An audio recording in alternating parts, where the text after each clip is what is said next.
Did you know that the art of moonshine production, which has roots as deep as the earliest civilizations, continues to thrive even today?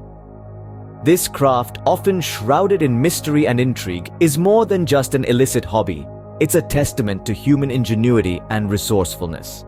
Today, we're going to demystify this process, focusing specifically on Popcorn Sutton's legendary moonshine recipe.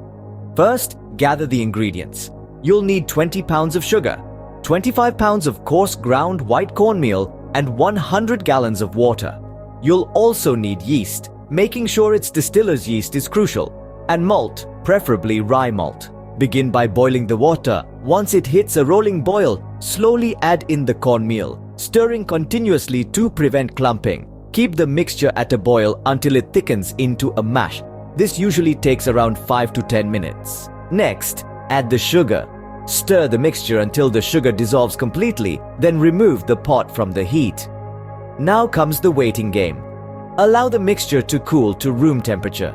This is important, as adding yeast to a hot mixture can kill it, stopping the fermentation process before it even begins. Once the mixture reaches room temperature, add the yeast and malt. Stir thoroughly to ensure an even distribution. Now cover the mixture and let it sit for 4 to 5 days.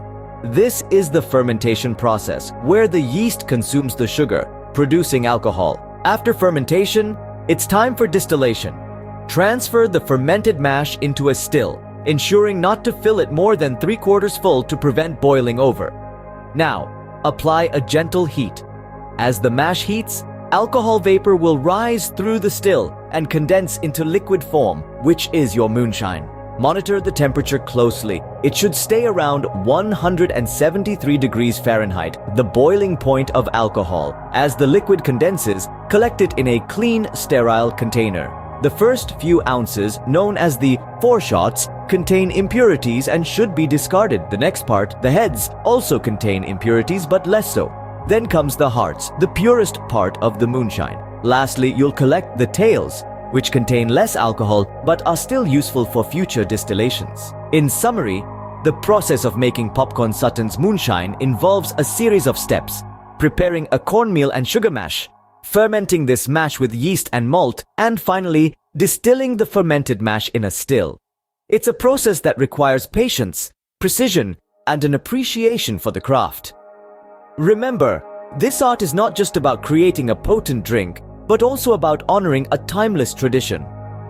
So next time you sip on a glass of homemade moonshine, remember the artistry and craftsmanship that goes into every drop.